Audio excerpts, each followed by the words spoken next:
Smart Bangladesh এবার এক দফা শেখ হাসিনাকে কবরস্থানে পাঠাতে হবে। পালাবো না। কোথায় পালাবো? পালাবো না। প্রয়োজনে ফখরুল সাহেবের বাসায় গিয়ে উঠবো। কি জায়গা দেবেন? না হলে ঠাকুর গায়ের বাড়ি আছে, ওই বাড়িতে গিয়ে উঠবো। ঠিক আছে?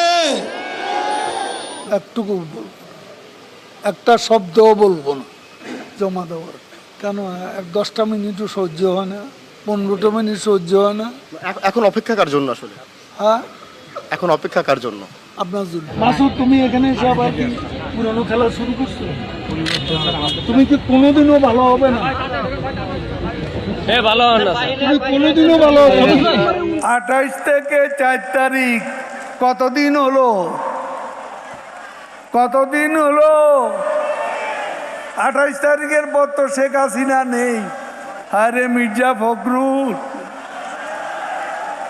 হায়রে হায়। টেলিভিশনে দেখলাম খালি দৌড়াচ্ছে, কেউ টেনে ধরে হরতাল ঘোষণার জন্য। ওদিন বলেছে আমরা নাকি অলিগলি পাবো না, পালাবার পথ পাবো না।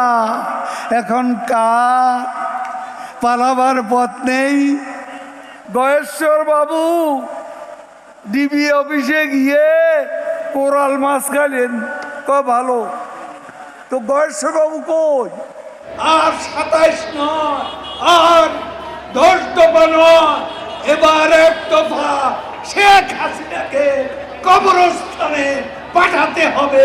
এই এক দফা। এটা কি আপনারা শুনেছিলেন? আজ তাই বলতে চাই, ফখরুলের মনেও সেই কথা। শেখ হাসিনা ভাগ্যবতী, হ্যাঁ, আল্লাহর ইমানদার বান্দা, এবং সেজন্যই বাংলাদেশ ও 10 নম্বর মহাবিপদ সংকেতের মধ্যে তেমন ক্ষয়ক্ষতি সম্মুখীন হয়। আওয়ামী লীগ কচু পাতার উপর ভোরের শিশির বিন্দু নয়, টোকা লাগলেই পড়ে যাবে। একথা যদি মনে করেন ভুল করছি।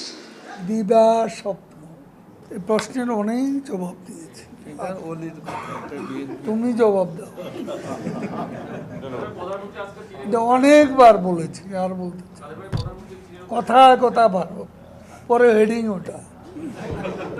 তারপর দিন তারিখে দিয়েছি কবে সরকারের পতন হবে। দিবা স্বপ্ন, দিবা স্বপ্ন, বিলবোর্ডে চেহারা আর সামনে দিকে আনা। শেখ হাসিনা ডিজিটাল করে সবারই নায়ক বানাইয়া দিচ্ছে। মঞ্চে সব নেতা, পুরা নেতা, আদলি নেতা, শিকি নেতা, আতি নেতা, পাতি নেতা, নেতা নেতা স্টেজ ভাঙবে, আমি বেচারা আহত। এই মঞ্চ আমার দরকার নেই, মঞ্চে এত নেতার দরকার নেই। কর্মী দাঁড়ান, নেতা কমান, এত নেতার দরকার কি? এত নেতার কাজ কি? কি কাজ করে এই নেতারা? মাসুদ, তুমি এখানে এসে আবার কি পুরানো খেলা শুরু করছো? তুমি কি কোনোদিনও ভালো হবে না? ভালো হন না তুমি কোনোদিনও ভালো হবে না। মাননীয় সাধারণ সম্পাদক, আমরা একটু লাইভে ছিলাম, একটু যদি বলতেন যে আপনারা তো এখন নিশ্চয়ই প্রধান নির্বাচন কমিশনারের সঙ্গে বৈঠক করবেন, একটু আনুষ্ঠানিকতা যদি একটু বলতেন। একটুকু বলবো, একটা শব্দও বলবো না জমা দেওয়ার। আমরা যে নামটি জানতে পেরেছি সেটি কি আসলে সত্যি কিনা? না, সেটাও বলবো না। কখন আসলে আপনার আনুষ্ঠানিকভাবে বের হওয়ার পরে নিশ্চয়ই বলবেন? কেন 10টা মিনিটও সহ্য হয় না, 15টা মিনিট সহ্য হয় না।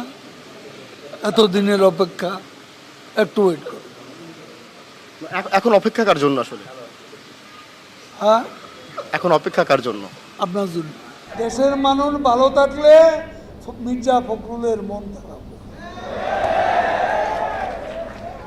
জ্বালা হেরে জ্বালা, অন্তরে জ্বালা। পদ্মা সেতু হয়েই গেল, কর্ণফুলী টানেল হয়েই গেল, ঢাকা তরুণ প্রজন্মে মেট্রো রেল হয়েই গেল।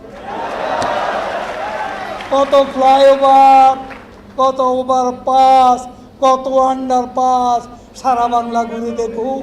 ফখরুল সাহেব, জ্বালা, বড় অন্তর জ্বালা।